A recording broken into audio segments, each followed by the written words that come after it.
জিলা প্ৰশাসন তথা ন্যায়িক ব্যৱস্থাৰ কাৰণে মানে ঐতিহাসিক দিন। আজি আমাৰ দুখনকৈ court additional district sessions judge additional CJMA court আজি এটা আমাৰ ডেলিব্ৰেশ্যন হৈছে আৰু বুজাই যিহেতু মানে পৰিসংখ্যাৰ দিনৰ পৰা অতি হেভি লোডেড ডিষ্ট্ৰিক্ট কেছৰ দিনৰ 12,000তকৈ বেছি কেছ আজি তাৰিখত আছে। গতিকে দুখন নতুন কোৰ্টে মই ভাবোঁ যে আমাৰ গতিশীলতা আনিব, ৰাইজক সোনকালে ন্যায় প্ৰদান কৰিব পৰা হ'ব। গতিকে আৰু দুজন অফিচাৰ আমাৰ বাঢ়ি গ'ল, গতিকে ব্যৱস্থাটো গতিশীল হ'ব বুলি মই আশা কৰোঁ। আজি আমি জানুৱাৰী ইংৰাজী নৱবৰ্ষ 2025 চনৰ এই জানুৱাৰী 9 তাৰিখে আমি ইয়াত একগোট হৈছোঁ। আমাৰ হোজাই জিলা ন্যায়পালিকাৰ অন্তৰ্গত দুখন আমাৰ কোৰ্ট। প্ৰথম কোৰ্টখন হ'ল এডিচনেল ডিষ্ট্ৰিক্ট এণ্ড ছেছন জাজ ফাষ্ট ট্ৰেক কোৰ্ট আৰু দ্বিতীয়তে হ'ল আমাৰ additional chief judicial magistrate court. এই দুখন কোৰ্ট আমাৰ যেতিয়া 2020 চনত অসম চৰকাৰে আমাৰ হোজাই ডিষ্ট্ৰিক্ট জুডিচিয়াৰীখন ক্ৰিয়েট কৰিছিলে, তেতিয়াৰ পৰাই আমাৰ এই দুখন কোৰ্ট বিভিন্ন আমাৰ ইনফ্ৰাষ্ট্ৰাকচাৰৰ অসুবিধা, বিল্ডিঙৰ অসুবিধা এইবিলাকৰ কাৰণে আমাৰ ভেকেণ্ট হৈ আছিলে।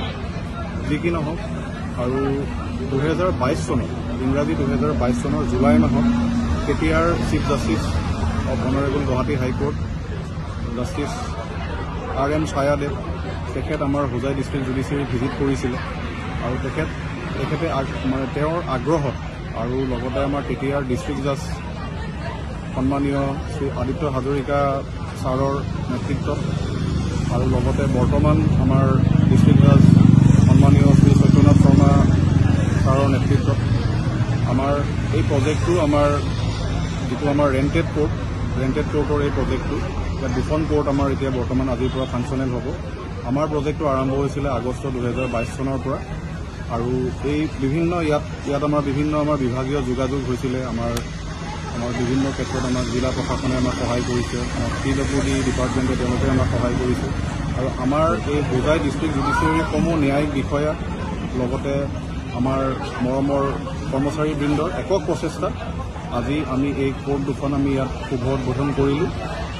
লগতে আৰু ইয়াত দেখা যায় যে আমাৰ হোজাই জিলা যেতিয়া আমাৰ 6/3/2021 চনত যেতিয়া আমাৰ ইনাগুৰেশ্যন হৈছিল ডিষ্ট্ৰিক্ট জুডিচিয়াৰী, তেতিয়া আমাৰ টোটেল কেছৰ পেণ্ডেঞ্চি আছিলে প্ৰায় 12,623টা আৰু আজিৰ তাৰিখত আমাৰ কেছৰ পেণ্ডেঞ্চি হ'ল প্ৰায় 18,684টা। গতিকে এই গোটেইখিনি কেছৰ পেণ্ডেঞ্চিটো চাই পেলাই আমাৰ এই দুখন কোৰ্টৰ খুবেই আমাৰ ইয়াত জৰুৰী আছিলে আৰু আমি আটাইখিনি আমাৰ বিভিন্ন বিভাগীয় বিষয়া কৰ্মচাৰী আৰু আমাৰ জুডিচিয়েলৰ আমাৰ গোটেইখিনি অফিচাৰ ষ্টাফ মিলি পেলাই তেওঁলোকৰ একক প্ৰচেষ্টা আজি আমি এই সাফল্য পাইছোঁ। আমি কোৰ্ট দুখন আজি ইনাগুৰেট কৰিলোঁ আৰু ইয়াৰ দ্বাৰা হোজাই জিলাৰ সমূহ ৰাইজৰ ন্যায় ব্যৱস্থাটো একেবাৰে সুচলভাৱে পৰিচালিত হ'ব আমি আশা কৰিছোঁ আৰু লগতে আগন্তুক দিনত আমাৰ কেছৰ টেণ্ডেঞ্চি কোৰ্টবিলাকত হোজাই জিলাৰ ইয়াত কেছৰ ডিছপ'জেলটো আমি বেছি হ'ব আৰু লগতে আমাৰ নাগৰিকে ন্যায় পাব। এইখিনি ধন্যবাদ।